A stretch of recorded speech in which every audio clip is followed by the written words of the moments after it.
안녕하세요. 영화 만드는 남자입니다. 오늘부터 후디니를 이용해서 본격적으로 작업을 한번 진행해 보겠습니다.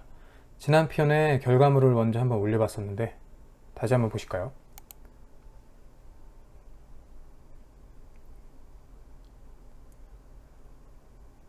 네, 결과물은 이렇습니다. 처음에는 그냥 단순하게 여기 이렇게 회오리 바람처럼 스모크가 이렇게 그냥 올라가는 것만 만들어 보려고 했는데 요즘 너무 좀 심심하더라고요. 예. 플레이트도 이렇게 위로 이렇게 향하는데 그냥 일반적인 회오리 바람 모양만 보여주면 좀 재미가 없을 것 같아서 좀 뭔가 이 스모크가 이렇게 쉐입을 좀 가지고 이렇게 살아있는 것처럼 움직이는 형태로 한번 아이디어를 바꿔봤습니다.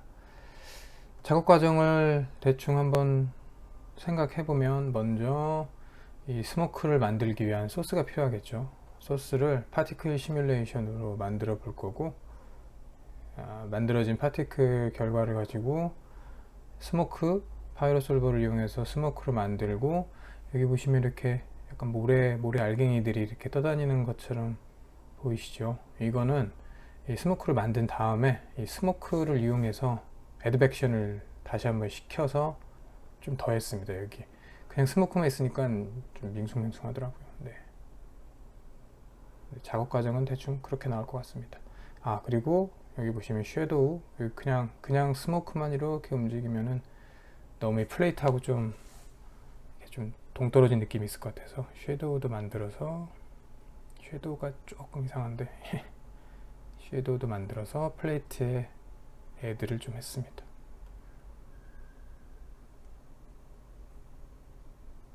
네, 그렇죠. 그러면 작업을 한번 진행해 보겠습니다. 뉴크 카메라 프로젝션 마지막 즈음에 씬 파일을 만들어서 그 파일을 불러오는 것까지 한번 했었는데 다시 한번 해볼게요.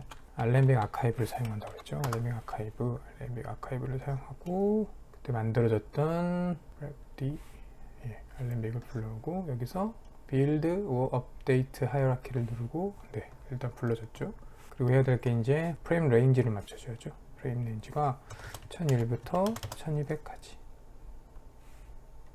카메라를 바꿔보면 이렇게 진행될 겁니다. 그리고 여기 보시면 시계 모양 아이콘 있죠. 시계 모양의 아이콘은 리얼타임 터글이라고 해서 이걸 눌러주면 이제 실제 프레임 레이트이 1초에 24프레임 움직이는 그 스피드로 확인을 할 수가 있습니다.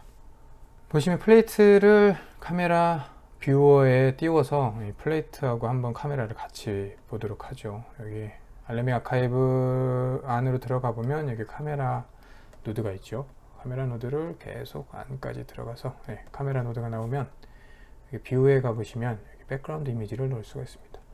저는 이미 그 플레이트를 JPG로 작은 파일로 만들어서 BG라는 폴더에 저장을 해놨습니다. 그럼 불러졌죠? 그리고 여기 보시면 여기 백그라운드 이미지 버튼이 있어요. 여기를 클릭을 하시면 이제 나옵니다. 그렇죠? 가장 최상의 노드로 올라가서 이렇게 움직입니다. 처음 한번 플레이트를 재생할 때는 살짝 느린 감이 있는데 이제 캐시 한번 저장이 된 다음부터는 일반적인 스피드로 플레이가 됩니다. 이렇게 메쉬하고 포인트를 끄시면 좀 더 깔끔하게 확인을 할 수가 있겠죠. 씬을 이렇게 불러왔으면 다음으로 해야 될 일은 이제 씬 스케일을 가급적 현실의 물리 환경하고 이제 비슷하게 만들어주는 거죠. 보시면은 여기 뒤에 그리드를 하나 불렀었죠. 이 그리드의 사이즈를 보면은 이 지금 씬의 스케일이 어느 정도 되는지 좀 알 수가 있겠죠. 이 알렘빅 아카이브에 계속 들어가 보시면 여기 카메라, 메쉬, 포인트가 있는데 메쉬를 계속 들어가 보실까요? 그러면 여기 알렘빅 마지막 최종 파일이 나옵니다. 이 알렘빅을 한번 보시면 사이즈가 1에 0.5 XYG죠. X가 1, Y가 0.75, G가 0인데 약간 좀 지금 맞지가 않죠. 여기가 지금 X축, Y축, G축인데 알렘빅이 나타내는 표에는 G가 모두 0이에요. 그냥 봐도 G가 0이 아닌데 이거는 지금 왜 그러냐면 기억하실지 모르겠지만 이게 뉴크에서 저희가 씬 셋업을 할 때 마지막으로 뷰포트에서 보기 쉽게 하려고 씬을 회전을 시켰었어요. 그렇죠? 그것 때문에 지금 약간 이상하게 나오는데 이를 해결할 수 있는 방법은 그냥 바깥으로 나와서 지오메트리 노드를 하나 더 만들고 여기서 오브젝트 머지로 아까 그 카드를 한번 불러올게요. 그죠? 알렘비 아카이브에서 메쉬에서 쭉 내려보면 여기 카드가 있죠. 여기 이 아이콘이 지금 오브젝트를 어떻게 확인할 건지입니다. 지금 약간 양파 껍질처럼 몇 개가 이렇게 흐릿하게 나온 거는 고스트 어더 오브젝트. 이 지오 1의 오브젝트만 이렇게 선명하게 보여주고 나머지 오브젝트들은 약간 흐릿하게 나오게 하는 거고, show all은 모든 지오메트리가 다 선명하게 나오게 하는 거, hide other 오브젝트를 하면 지금 현재의 지오메트리만 볼 수가 있는 거죠. 이게 보시면은 이렇게 되어 있는 거죠. 원래가 씬이 이렇게 돼 있었던 거죠. 저희가 카메라 트래킹을 한 이후에 씬을 만들었을 때가 이렇게 되어 있는데, 이게 지금 우리가 씬을 약간 회전시키고 뭐 어떻게 해가지고 여기 보시면 트랜스폼을 into this 오브젝트를 누르면 이렇게 우리가 씬을 변경을 한 거죠. 여기서 한번 사이즈를 볼까요? 예, 이제 제대로 나오죠. 사이즈가 보시면은 0.7, 이 0.7이라고 하면 0.7m인 거죠. 0.7m, 70cm 정도 되는 거예요. 이 사이즈가 가장 긴 변이 70, 80, 대충 90, 이게 90, 70 뭐 이 정도 된다는 얘기겠죠. 그러면 카메라를 다시 봤을 때 대충만 봐도 1m가 훨씬 넘게 보이죠. 이게 약간 뒤에 있기 때문에 더 원래는 큰데 좀 작게 보이는 거니까. 제가 생각할 때 스케일을 10배 정도 키워주면은 대충 비슷하게 나올 것 같습니다. 그러면 밖에 나가서 이 알렌빅에다가 널을 달아주고, 여기 보시면은 이 알렌빅 이 노드에는 어떻게 할 수 있는 게 없어요. 트랜스폼을 바꿔줄 수 있는 게 없습니다. 그럴 때는 널을 하나 만들고 얘를 페어렌팅을 시켜주고, 이 널에서 유니폼 스케일로 10배를 해주면, 이건 꺼볼게요. 네, 이렇게 됩니다. 이 널은 꺼볼게요. 원래는 잘라볼게요. 원래는 이렇게 작았는데 월드를 기준으로 띵! 네, 10배가 늘어나는 거죠. 카메라도 10배 커지고 모든 게 다 10배가 커졌습니다. 하지만 카메라도 같이 커졌기 때문에 카메라에서 확인을 해보시면 똑같습니다.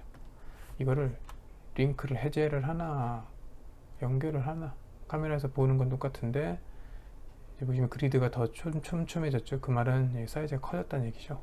이렇게 해서 사이즈, 씬 스케일을 대충 맞췄습니다. 그리고 나서 이제 FX 작업을 진행을 해야 되겠죠. 이걸 그대로 한번 쓸게요. 기본적으로 해야 될 일은, 아이가 이걸 가지고 막 놀 때 이 나뭇가지를 땅바닥을 긁는 거에 따라서 파티클을 한번 만들어지게, 파티클이 약간 이렇게 소용돌이 치게 한번 만들고 싶어요. 더 오가닉한 쉐입은 나중에 만드는 걸로 하고, 일단 이거부터 해보겠습니다. 그래서 노드 이름을 파티클 찍고, 그러면 이제 사실 그리드는 이제 별로 의미가 없죠. 그리드를 꺼버리고 이 부분에 있어서는 굳이 카메라 플레이트를 보지 않고 일단 그리드를 하나 만들고, 그리드에서 파티클을 생성을 시켜서 회오리 바람을 일단 한번 만들어 보겠습니다. 자, 그리드에 팝넷을 한번 연결해 보죠. 팝넷, 파티클 네트워크인 거죠. 파티클 네트워크. 사실은 그냥 답넷입니다. 답넷. 안에 들어가 보면은 몇 가지가 이제 기본적으로 만들어져 있는 형태인데 사실은 답넷이에요. 팝넷 쓰기 싫으신 분은 답넷 만들으셔서 똑같이 만드셔도 됩니다. 하지만 원래 파티클이 후디니 13 이전에는 답넷 형태가 아니고 파티클 네트워크가 따로 있었죠. 근데 이제 후디니가 모든 다이내믹을 이제 인터랙션을 시키고 해야 되니까 답넷으로 흡수를 해서 파티클도 답넷으로 들어온 거죠. 다이나믹 네트워크로 들어온 거죠. 보시면 몇 가지 노드가 이미 만들어져 있는데 뭐 일반 답넷하고 똑같은 형태예요. 즉 파티클 솔버가 있고, 그 다음에 파티클을 담아두는 이 그릇 같은 개념의 오브젝트가 있고, 그리고 소스가 있는 겁니다. 이거는 머지예요. 기타 다른 뭐 밥 이런 것들을 연결시킬 때 쓰려고 머지가 따로 있는 거지, 이거 없어서 상관없습니다. 원래 이런 형태인 거죠. 그래서 일반 파이로나 뭐 스모크 만드는 형태의 플립 이런 거하고 똑같습니다. 팝솔버, 오브젝트, 소스.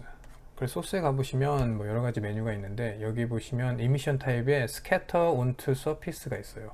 즉 퍼스트 콘텍스트라고 하면 바깥으로 나갔을 때 이 답넷의 첫 번째 입력, 이걸 나타내는 거죠. 답넷을 우리가 그리드를 바로 연결시켜줬기 때문에 바로 첫 번째 그리드의 서피스에다 스캐터를 해서 이 포인트가 생성된 거죠. 플레이를 한번 시켜볼까요? 그러면 계속해서 생기는 겁니다. 계속해서. 그렇죠. 한번 꺼볼게요. 벨로시티는 없고 그냥 계속 생기고 있습니다. 파티클이 어떻게 생성될지는 여기 벌스 탭에 가보시면 여기도 다양한 메뉴들이 있어요. 보시면 여기 지금 콘스탄트가 1로 돼 있고 벌스 레이시 5000이죠. 이게 초당 5000개 파티클이 계속 만들어지는 거예요. 즉 24프레임에 가면 23프레임 1부터 시작했으니까 23프레임에 가면은 5000개가 돼 있을까요? 예, 거의 4789개. 하나 더 가면 네, 거의 5000개가 됐죠. 즉 1초 동안 5000개가 만들어진다는 얘기죠. 여긴 지금 임펄스 액티베이션은 1로 되어 있지만 카운트가 0으로 되어 있기 때문에 임펄스는 지금 여기서는 작동을 하지 않는 거고, 지금 콘스탄트 벌스 레이시 작동을 하고 있는 거죠. 해야 될 일은 이제 파티클이 이렇게 소용돌이를 일으키면서 올라가는 거죠. 어떻게 해야 될까요? 가장 기본적인 방법은 이 가운데로 모일 수 있는 어떤 포스를 여기 만들어주고 이 파티클들이 그 포스를 따라가게 하는 방법으로 보통 작업을 하죠. 그러면 어떻게 해야 되냐? 바깥에서, 즉 답례 바깥에서 가운데로 모일 수 있는 어떤 힘을 여기에다가 만들어주는 거예요. 라인을 하나 만들게요. 라인을 하나 만들어서 디스플레이 플래그가 켜져 있고, 여기 보시면은 여기 템플릿 플래그죠. 템플릿 플래그가 이게 두 개를 같이 볼 수가 있는 거예요. 지금은 이걸 자세히 보고 얘를 템플릿으로 바꿀게요. 라인이 어디 있습니까? 예, 라인이 이렇게 좀 쭉 서 있는 가운데가 잘 안 보이죠. 포인트가 두 개인데 10개로 바꾸고, 포인트 디스플레이 포인트를 클릭을 하시면 네, 이렇게 포인트가 보이시죠. 후디니가 다른 소프트웨어하고 다르게 상당히 좋은 점은 이렇게 확인할 수 있는 토글 버튼들이 바깥으로 많이 빠져나와 있어서 제가 포인트를 확인하고 싶으면 여기 클릭을 하고, 포인트 넘버도 확인할 수 있고, 그리고 이 노멀을 확인할 수도 있고, 벨로시티도 확인할 수 있고, 이거는 그 프리미티브의 노멀을 확인할 수 있고, 그리고 프리미티브 넘버도 확인할 수 있고, 이런 것들이 이렇게 바깥으로 나와 있기 때문에 작업을 진행하다가 지금 이게 어떻게 진행되고 있지, 이런 부분들을 여기서 바로바로 확인할 수 있어요. 또 이 지오메트리 스프레드시트도 같은 개념인 거죠. 자기가 필요한 정보들이 여기 나와 있는데 얘를 금방금방 이렇게 열 수 있기 때문에 그 부분이 후디니가 참 강점인 거죠. 마야의 n 파티클 뭐 이런 걸로도 작업을 하실 수 있는데, 보면은 이런 어트리뷰트를 확인할 수 있는 방법이 이렇게 쉽지가 않아요. 그렇기 때문에 후디니가 FX 작업에서 상당히 강점을 가지고 있는 거죠. 너무 길이가 짧죠. 랭스를 키우고, 만약에 이 라인에 폴스를 만들어주면, 그리고 그리드에서 만들어진 파티클들이 이 폴스를 따라가게 하면, 그러면 이런 회오리 형태를 만들 수가 있는 거죠. 카메라를 봤을 때 이 나뭇가지로 작업을 하는 이곳쯤에 이 라인을 갖다 놓으면은 이 아이가 이렇게 작업할 때 거기 근방에서 이렇게 회오리가 생길 수 있게 하겠죠. 그러려면 일단은 그리드가 좀 너무 큰 것 같죠. 사이즈를 2x2로 지울해볼까요? 그리드를 선택한 상태에서 뷰포트에서 엔터를 치면 그리드를 이렇게 이동할 수가 있습니다. 잘 보이진 않지만 한 이 정도에서만 이렇게 만들어지면, 지금 카메라 트래킹이 상당히 잘 되어 있기 때문에 이렇게 잘 붙어 다니죠. 이 정도에서만 파티클들이 만들어져서 이렇게 소용돌이만 쳐도 뭐 모양이 괜찮겠죠. 그러려면 이 라인이 항상 그리드의 가운데 오게 하면 편하겠죠. 그러려면 이 센터 값에서 마우스 오른쪽 버튼 누르시고 카피 파라미터, 그리고 라인에 가셔서 오리진에서 다시 마우스 오른쪽 버튼을 누르시고 페이스트 렐러티브 레퍼런스를 하시면 이 그리드의 항상 센터 값에 이 라인이 자리 잡게 됩니다. 그래서 그리드를 옮겨 보시면 라인도 같이 움직이죠. 사실 프로시저럴리즘이 별거 없습니다. 그냥 이렇게, 이것도 예를 들면 뭐 프로시저럴리즘이죠. 네, 이 라인이 항상 그리드의 센터에 있게 한다. 이게 뭐 프로시저럴리즘이죠. 그 데모리 같은 거 보시면 집에 뭐 벽을 늘리면 뭐 창문 개수도 늘어나고 하는 것도 다 사실 이런 기본적인 이런 채널을 레퍼런스하고 이런 거에서 출발하는 거죠. 다음으로 해야 될 게 이제 이 라인의 방향을 만들어줘서 이 파티클이 라인의 방향을 따라가게 하고 싶은 거죠. 그때 가장 필요한 노드는 폴리프레임이라는 노드가 있습니다. 폴리프레임을 달아주시고, 폴리프레임에도 몇 가지 기능이 있는데 보면 여기에 탄젠트를 만들 수가 있어요. 바로 탄젠트는 접선을 나타내는데, 접선이 뭐냐면 어떤 이렇게 곡선이 이렇게 있을 때 이 점, 만약에 점들이 이렇게 있는 곡선이라고 해볼게요. 여기서 바로 이 곡선에 접하는 이게 접선인 거죠. 이거. 이렇게 이게 접선인데, 지금 우리는 직선이기 때문에 이 접선이 항상 이 처음 포인트에서 다음 포인트를 향하는 이 방향이 되는 거죠. 여기 바로 생성이 됐죠. 달자마자 바로 어트리뷰트 탄젠트 U가 생성이 됐습니다. 보시면 마이너스 1, 즉 여기 보시면 확인되겠네요. 그렇죠? 탄젠트 U라는 마이너스 1, 즉 아랫방향으로 향하는 벡터가 만들어졌다는 거예요. 지금 여기서는 안 보이는데, 이걸 볼 수 있는 방법은 노말을 잠깐 끄고 탄젠트 U를 노말에 집어넣은 다음에 노말 노드를 켜면, 네, 그렇죠. 여기 파란색 보이시죠? 이렇게 방향이 만들어졌습니다. 노말을 나중에 쓸지도 모르니까 이거 탄젠트 U로 할게요. 탄젠트 U 그대로 하고, 그래서 이걸 두 번째 인풋에 입력을 해주고, 여기선 지금 보이지 않지만 이 가운데 이제 라인이 있는 거죠. 파란색 그리드, 이것도 한번 없애볼까요? 여기 보시면 소스에서 두 번째 플래그를 이걸 선택을 하시면, 네, 이 템플릿 얘도 없어집니다. 좀 더 좀 보기가 쉽죠? 다음으로 해야 될 일은 포인트 클라우드를 이용해서 이 만들어진 파티클들이 가상의 라인에 있는 어떤 포인트의 위치 값을 받아온 이후에 그 위치 값에서 자신의 위치를 빼면 그쪽 방향으로 향하는 이제 벡터가 만들어지는 거죠.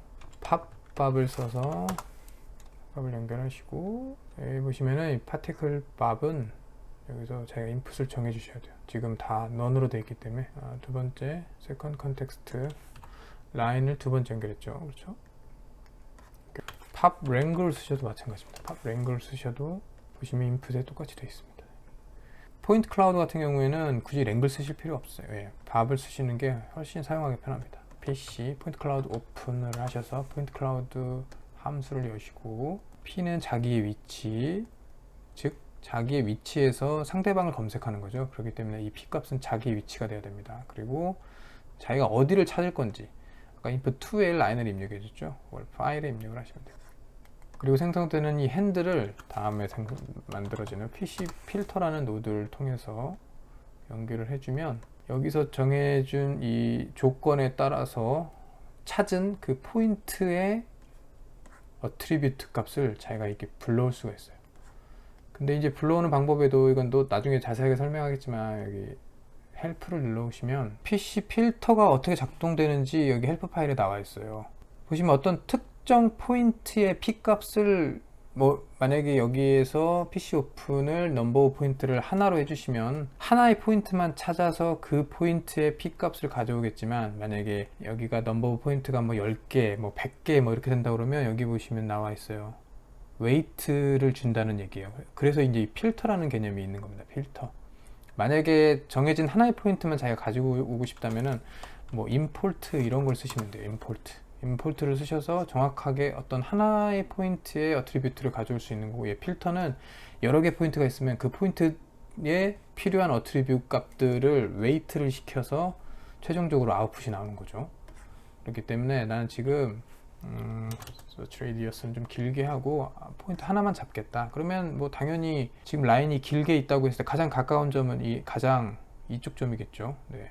그래서 그 점에 P 값을 가져와서 그걸 어떻게 이용할 거냐, subtract를 이용해서 찾은 이 P 값에서 나의 위치 값을 빼주면 그 찾은 P 값으로 향하는 벡터가 만들어지는 거죠. 이거를 V 연결을 하면 V 어떻게 될까요? 해볼게요. 플레이를. 네, 그렇죠. 여기 지금 가상의 라인이 이렇게 있는 겁니다. 그래서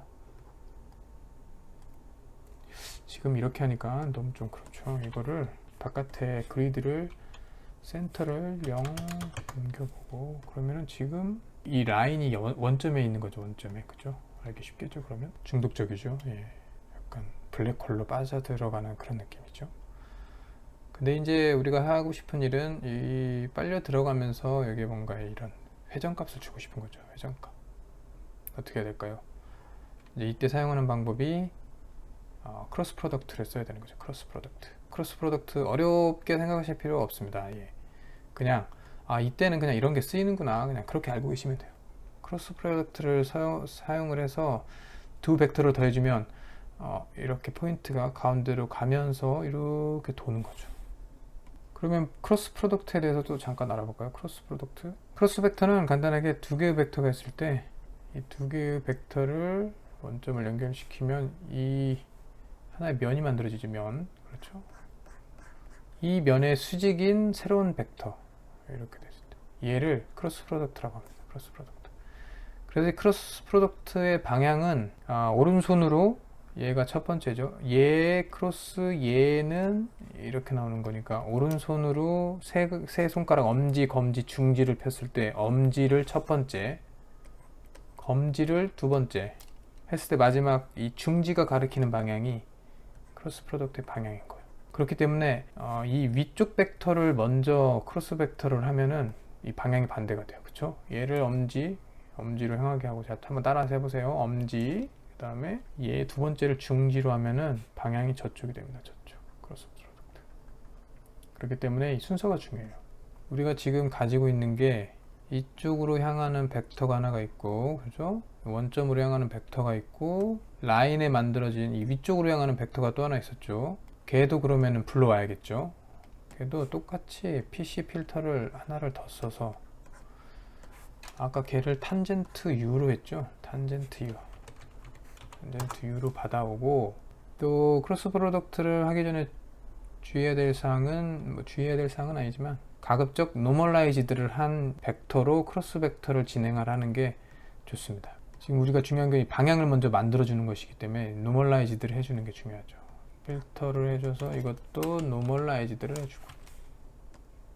해주고 서브트랙트를 한 것도 노멀라이즈드를 해주고, 얘 두 개를 크로스를 해서 돌아가는 방향을 하나 만들고 싶은 거죠. 그래서 얘를 일단 크로스를 해볼게요. 크로스 프로덕트를 해서 두 개를 먼저 하면, 그리고 이거를 얘에다 연결을 해볼게요. 그러면 네, 이렇게 돌죠. 네, 아름답습니다. 돌죠. 그래서 얘를 벡터는 더하기가 가능하거든요. 그럼 이 방향이 합쳐지는 거예요. 얘를 더하고 얘를 더해서 얘를 벡터 연결해주면 이렇게 돌면서 향하는 제가 원하는 방향이 됐습니다. 우연찮게도 저 이쪽으로 돌길 원했거든요. 거기에 만약 아까 이 받아온 탄젠트 U도 노멀라이즈드를 한번 해주고 얘를 섞으면 예, 반대죠. 반대로 올라가야 되죠. 그때는 방향을 바꾸고 싶으면 니게이트를 하나 써주면 됩니다. 그렇죠. 올라가죠. 찾는 포인트 개수를 한번 늘려볼까요?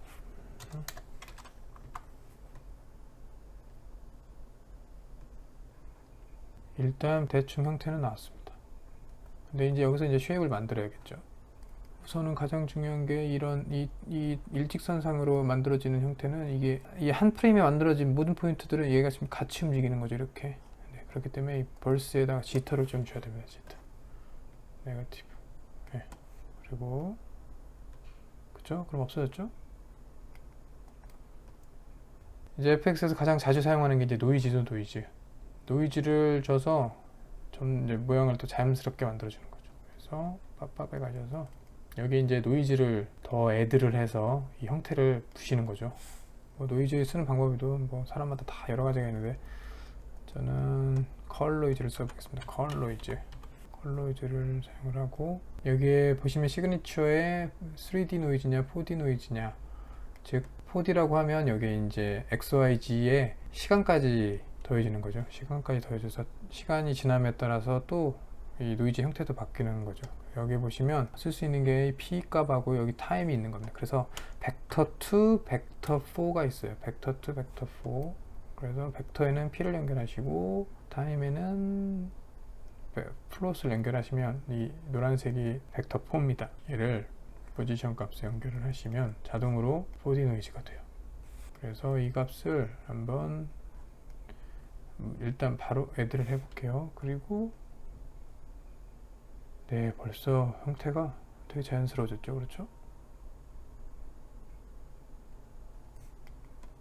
펄린, 스파스.